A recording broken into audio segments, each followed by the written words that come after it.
Car आज हम एक इम्पॉर्टेंट इक्वेशन या फिर थ्योरम जो भी बोलें उस पर हम बात करने वाले हैं, जो कि डॉक्टर श्रीनिवास रामानुजम के द्वारा दिया हुआ है। ये बहुत ही महान विभूति थे जिन्हें हम गणित का भगवान कह सकते हैं। गणित का भगवान क्यों? क्योंकि उन्होंने 1000 थ्योरम अनप्रूव छोड़ के गए थे। 33 साल की उम्र में उन्होंने बहुत कुछ दिया था, बहुत कुछ जिसकी कोई सीमा नहीं है। उन्होंने इतना कुछ दिया था, और जबकि वो बहुत ही विपरीत परिस्थिति से आगे निकले थे। विपरीत परिस्थिति से कैसे? क्योंकि वो क्लास 10 में 7 बार फेल हुए थे, 7 बार, और उनकी स्कॉलरशिप तक बंद हो गई थी। वो बहुत ही गरीब परिवार से थे, वो मेहनत करके पढ़ते थे। तो उन्हें गणित का भगवान कहना गलत नहीं होगा। उन्होंने बहुत ही कम आयु में, बहुत ही अल्प आयु में बहुत कुछ दिया था। उन्होंने क्लास नहीं बोलना, उम्र 11 उनका जब एज हुआ था, उसी टाइम से उन्होंने पूरी की पूरी एडवांस ट्रिग्नोमेट्री उन्हें पता थी, पूरी की पूरी एडवांस मैथ लगाना, कॉलेज का मैथ लगाना स्टार्ट कर दिए थे। तो उनके ही कुछ इंटरेस्टिंग थ्योरम जो कि साइंस में, आज क्वांटम फिजिक्स में, स्ट्रिंग थ्योरी में जो कि अप्लीकेबल है, जिन्हें हम नहीं जानते हैं कि ऐसा भी कुछ होता है, उन्होंने वो सब दिया था। उसके बारे में बात करते हैं। सम ऑफ, जैसे यहाँ है sum of real number equal to -1/12, sum of all positive real number equal to -1/12। किसी के लिए भी आश्चर्यचकित बात होगी कि रामानुजम पूरी तरीके से गलत है, लेकिन रामानुजम गलत नहीं है। Sum of all positive number equal to -1/12 होता है, जो कि किसी के सोच से बाहर है। ये सारे पॉजिटिव नंबर, सारे पॉजिटिव नेचुरल नंबर या रियल नंबर का सम कैसे -1/12 हो सकता है? नहीं हो सकता है, लेकिन ये सच है। चलिए इसे देखते हैं हम लोग प्रूफ के द्वारा कैसे होगा ये। तो इसे हम लोग प्रूफ करने के लिए क्या करते हैं, एक सीरीज लेते हैं, लेट S1 एक सीरीज लेते हैं, ठीक है। तो S1 एक सीरीज लेते हैं 1 - 1 + 1 - 1 + 1 - 1 + 1 dot dot dot dot dot dot dot infinite तक, ठीक। इसे हम पहला इक्वेशन देते हैं, ठीक, ध्यान से समझिएगा। और इनफाइनाइट तक हम लेते हैं तो इसमें 2 केस हो सकते हैं, या इवन तक या ऑड तक। लास्ट टर्म या इवन तक जाएगा या ऑड तक जाएगा, हमें नहीं पता है कहां तक जाएगा। तो S1 इनका जब सम करेंगे तो इवन जब होगा, जब इवन होगा तो क्या होगा, S1 बराबर 0 होगा। क्यों? क्योंकि 1 - 1 1 - 1 1 - 1 लास्ट तक 1 - 1 जाएगा जोड़ा, मतलब लास्ट तक इवन के टर्म में 2 2 2 2 2 के जोड़े बनते जाएंगे, यानी 0 हो जाएगा, 0। और जब ऑड का केस आएगा, ऑड के केस में देखिए ये 1 बच जाएगा। कैसे 1 बच जाएगा? -1 + 1 -1 + 1 -1 + 1, और ये 1 बच गया, यानी S1 बराबर 1। या फिर यहां से भी जोड़ा बनाएंगे तो इधर 1 बच जाएगा, अगर उल्टा करना चाहेंगे तो। जब 2 केस आ गया तो इसको हम लोग क्या कर सकते हैं, हम लोग मैथ में जानते हैं कि जब एक चीज के 2 रिजल्ट आते हैं तो हम उसका एवरेज लेते हैं। तो इसके एवरेज कितने हो जाएंगे? S1 बराबर 0 + 1/2, दैट इज 1/2। मतलब आपको S1 कितने मिल गए, यहां पर लिख लेते हैं साइड में। हमको S1 बराबर मिल गए sum of S1 series equal to 1/2, ठीक है। इसे इक्वेशन नंबर 2 दे देते हैं। उसके बाद हम लोग दूसरी सीरीज सोचते हैं। जो दूसरी सीरीज है वो S2 बराबर कितनी है? वो S2 बराबर है, देखिए 1 - 2 + 3 - 4 + 5 - 6 + 7 - 8 dot dot dot dot dot dot plus infinite, ठीक है। उसके बाद हम क्या करते हैं, इसी सीरीज को हम लोग दोबारा लिखते हैं, थोड़ा पीछे से लिखते हैं, एक टर्म पीछे से, जिससे कोई फर्क नहीं पड़ता। 1 - 2 + 3 - 4 + 5 - 6 dot dot dot dot dot कहाँ तक, इनफाइनाइट तक। उसके बाद क्या करते हैं, दोनों सीरीज को हम लोग जोड़ देते हैं, एडिंग। जब दोनों सीरीज को हम लोग जोड़ेंगे तो S2 + S2 कितना होगा, 2S2। उसके बाद क्या हो जाएगा, ध्यान दीजिए, 1 ही हो जाएगा, -2 + 1 कितना होगा, -1, फिर +3 - 2 + 1 -4 + 3 कितना हो जाएगा, -1, +4 5 - 4 -1, ये +1, सॉरी। उसके बाद कहाँ तक जाएगा, इनफाइनाइट तक जाएगा। ये मेरा क्या हो गया, 2S2। ये मेरा सीरीज हो गया कौन सा, ये पहला ही S1 ही सीरीज A हो गया। मिला लीजिए आप, 1 - 1 + 1 - 1, यानी S1 लिख सकते हैं, that is 2S2 is equal to कितना हो गया, S1 बराबर हमको कितना मिला है, 1/2। यहाँ पर 1/2 लिख सकते हैं, मतलब S2 बराबर कितना हमको फिर मिल गया, 1/4। मतलब हम लिख सकते हैं यहाँ पर S2 बराबर हमको कितना मिला, 1/4। रिजल्ट लिखते चलिए, ठीक है। ये मेरा क्या है, इससे अगर हम S2 बराबर तीसरा इक्वेशन सोचेंगे तो ये हमको रिजल्ट में मिल गया चौथा, ठीक है। उसके बाद देखते हैं फाइनल, हम लोग देखते हैं फाइनल। तो फाइनल करने के लिए क्या करते हैं, इसे थोड़ा मिटा देते हैं। ठीक है, आप ये समझ चुके हैं इसे इस तरीके से। अब देखिए इसे जब मिटा देते हैं तो क्या करते हैं, S3 बराबर एक सीरीज सोचते हैं। S3 बराबर किससे सोचते हैं, जो हमें प्रूव करना है उसी को सोचते हैं। 1 + 2 + 3 + 4 ... 5 इनफाइनाइट तक। ठीक, अब क्या करते हैं, यही सीरीज जब मेरी है तो फिर से S2 लिखते हैं, S2। और S2 मेरी सीरीज क्या थी, 1 - 2 + 3 - 4 + 5 ... इनफाइनाइट तक। उसके बाद क्या करते हैं, S3 में से S2 सब्ट्रैक्ट कर देते हैं, सब्ट्रैक्ट। तो सब्ट्रैक्ट कर देते हैं, देखते हैं क्या आता है। तो S3 - S2 इधर आ जाएगा और इधर मेरा आ जाएगा प्लस माइनस, फिर यहाँ माइनस के प्लस, फिर यहाँ माइनस, फिर यहाँ प्लस, फिर यहाँ माइनस, इस तरीके से। तो ये कट जाएगा, 2 + 2 4 हो जाएगा, ये कट जाएगा, 4 + 4 8 हो जाएगा, ये कट जाएगा, इसी तरीके से आगे 12 आएगा, 6 + 6, ठीक, ... कहाँ तक, इनफाइनाइट तक। अब हम क्या कर सकते हैं, S3 - S2 बराबर 4 कॉमन ले सकते हैं, 1 + 2 + 3 ... कहाँ तक जाएगा, इनफाइनाइट तक जाएगा। और ये मेरा क्या है, फिर S3 ही है, देख लीजिए, चेक कर लीजिए। S3 जो मेरा सीरीज है, इसे 5वां इक्वेशन दे दीजिए। तो ये क्या है, S3 - S2 बराबर क्या मिला आपको, दिख रहा है ना 4, और ये क्या है, S3 है, 4S3, एक इक्वेशन मिला। चलिए आगे देखते हैं। 4S3 के बाद इधर मिटा देते हैं, ये आपको समझ में आ गया होगा। तो ये क्या हुआ, ये आपको मिला S3 - S2 बराबर 4S3 यानी S3 - S2। तो इसे आप सॉल्व करेंगे तो -S2 बराबर 4S3 - S3 लिख सकते हैं, -S2 बराबर 4S3 - S3 मतलब 3S3। फिर S3 बराबर क्या हो जाएगा, -S2/3, और S2 बराबर आपको क्या पता है यहाँ से 1/4। तो यहाँ से आप S3 बराबर -1/4 × 3 मीन्स -1/12 मीन्स S3 बराबर आपको क्या मिला, -1/12। और S3 हम किस सीरीज को सोचे थे, हम बताए थे इसी को, 1 + 2 + 3 + 5, यही है मेरा S3।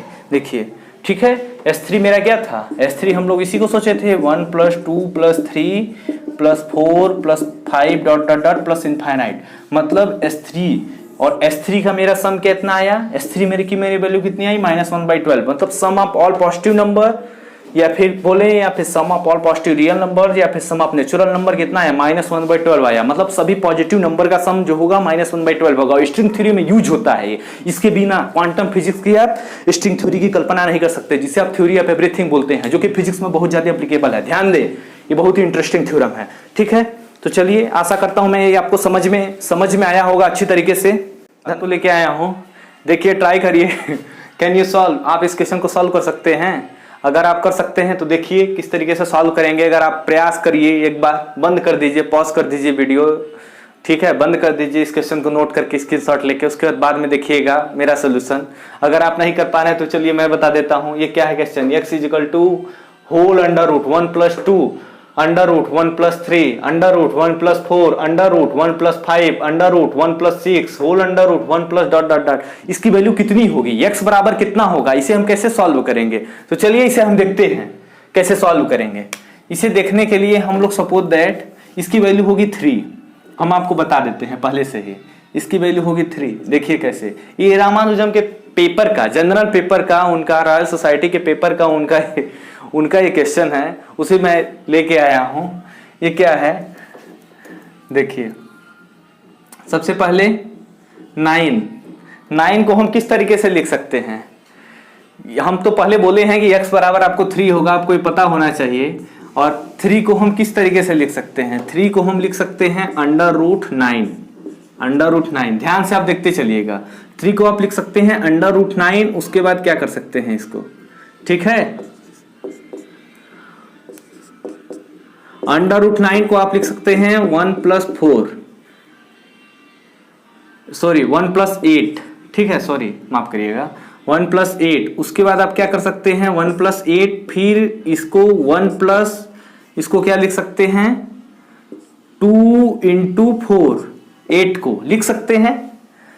3 को हम परफेक्ट स्क्वायर है √9 लिख सकते हैं, फिर 3 को √9 को हम 1 + 8 लिख सकते हैं, फिर उसके बाद 1 + 2 × 4 लिख सकते हैं। 2 × 4 लिखने के बाद फिर 3 ही हम लिख रहे हैं, ये आप अंडरस्टूड है लेफ्ट साइड का, आप समझते रहिएगा। 1 + 2 × 4, फिर 4 को हम क्या लिख सकते हैं √16। कोई डाउट आपको? ठीक है, 4 को हम परफेक्ट स्क्वायर है √16 लिख सकते हैं। उसके बाद देखिएगा क्या करेंगे, 1 + 2, उसके बाद √16 को हम क्या कर रहे हैं 1 + 15 लिख सकते हैं, बिल्कुल लिख सकते हैं। उसके बाद हम क्या कर सकते हैं 1 + 2 √1 + 15 को हम 3 × 5 लिख सकते हैं, बिल्कुल लिख सकते हैं। उसके बाद हम क्या कर रहे हैं देखिए 1 + 2 √1 + 3, 5 को हम √25 लिख सकते हैं, बिल्कुल लिख सकते हैं। ठीक है, ये सब अंडर रूट चलते जाएगा। उसके बाद देखिए साइड में हम कर रहे हैं, इसी को क्या कर रहे हैं, इधर 3 अंडरस्टूड है, 3 बराबर क्या है √1 + 2 होल √1 + 3, उसके बाद √25, यही है ना। √25 को हम क्या लिख सकते हैं 1 + 24 लिख सकते हैं, बिल्कुल लिख सकते हैं। उसके बाद आप क्या करेंगे 1 + 2 √1 + 3 √1 + 24 को आप क्या लिख सकते हैं 4 × 6। उसके बाद क्या करेंगे आप √1 + 2 √1 + 3, उसके बाद ये √1 + 4, 6 को आप क्या लिख सकते हैं √36।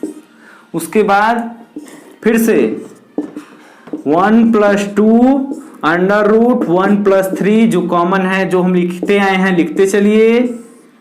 उसके बाद 1 + 4 √36 को हम लोग क्या लिख सकते हैं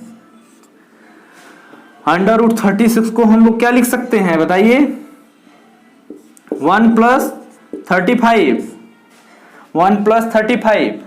ठीक है, उसके बाद हम लोग क्या कर सकते हैं 1 + 2 √1 + 3 √1 + 4 क्या कर सकते हैं √1 + 4, 36 के बाद 6 को मैंने √36 लिखा 1 + 35। उसके बाद 1 + 35 को हम लोग लिख सकते हैं 5 × 7 √। ठीक है, उसके बाद आप क्या कर सकते हैं 1 + 2 √1 + 3 √1 + 4 √1 + 5 इसको क्या लिख सकते हैं 49। इसी तरीके से कॉमन चलता जाएगा, ये बहुत इनफाइनाइट तक जाएगा। मतलब 3 की वैल्यू मेरी क्या आ रही है देख रहे हैं ना, 3 की वैल्यू मेरी कुल मिला के आ रही है 1 + x की वैल्यू आपकी क्या आ गई 3 आ गई। हम सॉल्व कर दिए 3, क्योंकि 3 को हम चाहे LHS लेके RHS आए या RHS से LHS आए, हम 3 लेके चले और ये टर्म ला दिए। कहने का मतलब क्या है कि x की वैल्यू क्या होगी 3 होगी, क्योंकि 3 लेके चले। 3 को हमने √9 लिखा, √9 को 1 + 8 लिखा, फिर 1 + 8 को हमने 2 × 4 लिखा, फिर 1 + 2 4 को हमने √16 लिखा। उसके बाद 1 + 2 1 + 16 को 1 + 15 लिखा। उसके बाद 1 + 2 1 + 15 को हमने 3 × 5 लिखा। उसके बाद 1 + 2 √1 + 3 25 5 को हमने √25 लिखा। सब लिख सकते हैं, ये आपको बेसिक जिसको आता होगा सबको समझ में आ रहा है। उसके बाद क्या किया 1 + 2 √1 + 3, उसके बाद √25 को 1 + 24 लिख दिया। 1 + 2 1 + 3, उसके बाद 1 + 24 को 4 × 6 लिख दिया। 1 + 2 1 + 3 1 + 4 6 को मैंने √36 लिख दिया। इस तरीके से कहां तक जाएगा ये इनफाइनाइट तक जाएगा। मतलब सारे किस तरीके से 3 को हम किस फॉर्म में देखिए लिख सकते हैं। ये रामानुजम का एक क्वेश्चन है, क्वेश्चन इसे इक्वेशन भी बोल सकते हैं कि 3 को हम कैसे लिख सकते हैं, 4 को कैसे लिख सकते हैं, किसी भी नंबर को हम कितने तरीके से लिख सकते हैं। सोचिए कितना इंटरेस्टिंग है ये। तो चलिए मैं इसके पीछे के लॉजिक को थोड़ा बता देता हूं कि आपका ये कौन सा पैटर्न को फॉलो कर रहा है। तो चलिए इसे मैं मिटा देता हूं, ये आपको समझ में आ गया होगा। √1 + 2 whole √1 + 2 plus √1 + 3 √1 + 4 √1 + 5 dot dot dot √1 1 plus infinite तक, उसको मैं बताता हूं ये पैटर्न क्या है इसका देखिए पैटर्न बहुत सा सिंपल है, ज्यादा कठिन नहीं है। इसे उन्होंने रामानुजन ने बाद में ये किया था। इसका पैटर्न बहुत ही सिंपल है, ठीक है। तो इसका पैटर्न क्या है, under root 1 plus n+2 under root n+2 का होल स्क्वायर, यही है, समझ में आया।